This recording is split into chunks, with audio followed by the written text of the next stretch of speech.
दोस्तों, एक बार एक भिखारी अपने जीवन से परेशान हो चुका था, क्योंकि उसे अपने जीवन को चलाने के लिए भीख मांगना पड़ता था। इसी बात को लेकर वह दुखी रहता था और दिन भर यही सोचता कि उसकी जीवन में बदलाव कैसे आएगा।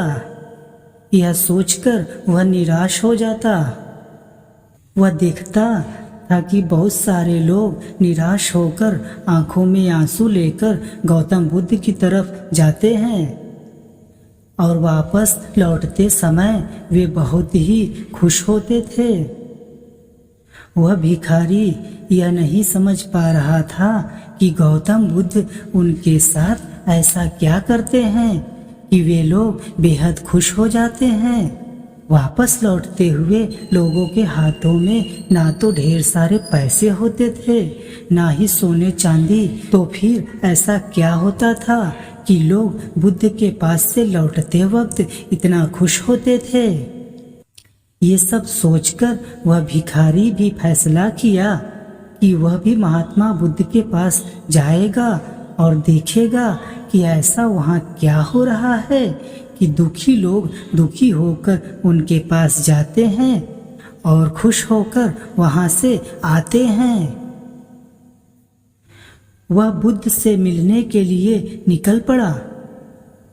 जहाँ बुद्ध रहते थे बहुत लंबी कतार लगी हुई थी। वह भिखारी भी कतार में लग गया।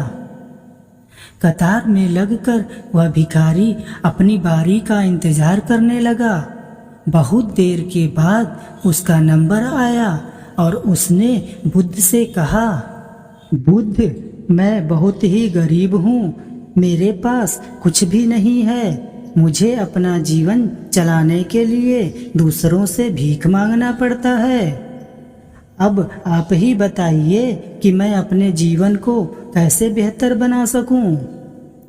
यह सब सुनकर बुद्ध ने कहा, तुम गरीब नहीं हो, तुम्हें ऐसा लगता है, क्योंकि आज तक कभी तुमने किसी के लिए कुछ नहीं किया, ना ही तुमने कभी किसी को दान दिया, ना ही तुमने दूसरों के लिए कुछ करते हो। यह सब सुनकर भिखारी सोच में पड़ गया और बोला, मैं तो एक भिखारी हूँ, मैं लोगों को दान कैसे दे सकता हूँ और कैसे लोगों की सहायता कर सकता हूँ। मुझे तो खुद अपना जीवन चलाने के लिए दूसरों से मांगना पड़ता है। ये सब सुनने के बाद गौतम बुद्ध थोड़ी देर चुप रहे और फिर बोले, तुम्हारे पास हाथ है जिससे तुम लोगों की सेवा कर सकते हो और दूसरों का भला कर सकते हो। इसके अलावा तुम्हारे पास मुंह है जिससे तुम लोगों से अच्छी अच्छी बातें कर सकते हो और दूसरों का हौसला बढ़ा सकते हो। यह सब करके भी तुम दूसरों की सहायता कर सकते हो। जरूरी नहीं कि दान सिर्फ पैसों से किया जाए। हम चाहें तो हम सेवा का भी दान कर सकते हैं। ऊपर वाले ने अगर किसी को एक बेहतर शरीर दिया है तो वह गरीब नहीं है। उसे इस विचार से हटकर दूसरों की सेवा करनी चाहिए।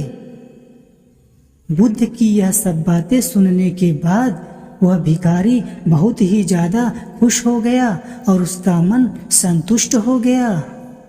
दोस्तों, इस कहानी से हमें यह सीख मिलती है कि हम इस बात की चिंता में समय बर्बाद करते हैं कि हम गरीब हैं, लेकिन यह सत्य नहीं है। सत्य तो ये है कि जब तक हमारा शरीर पूरी तरह स्वस्थ है, हम उसका उपयोग करके आगे बढ़ सकते हैं और खुद के जीवन को बेहतर बना सकते हैं। अगर कोई व्यक्ति सिर्फ अपने गरीबी पर ध्यान दे और उसे बदलने की कोशिश ना करे तो वह मूर्ख है।